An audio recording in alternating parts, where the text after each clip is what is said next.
Today we brought out the STEAM cart, which is basically means the science, technology, engineering, arts, and mathematics cart.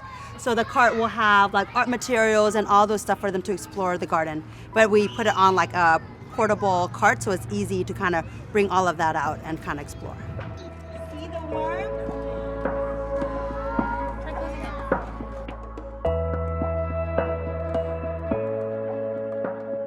STEAM is going to benefit children in many ways. For example, offering children the opportunity to do science at a young age, they're going to grow up loving science. They are capable of doing anything they put their mind to.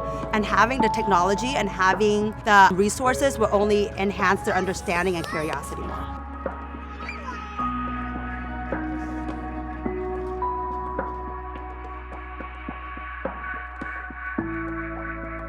You know, the jobs we're training them for later on might not even exist yet. So having those opportunities as STEAM inside the classroom, but having the tools to really support that will encourage children to be curious. These are future citizens, so we have to truly invest in our young children, right? So we have children who are more open to possibilities, and it starts very young.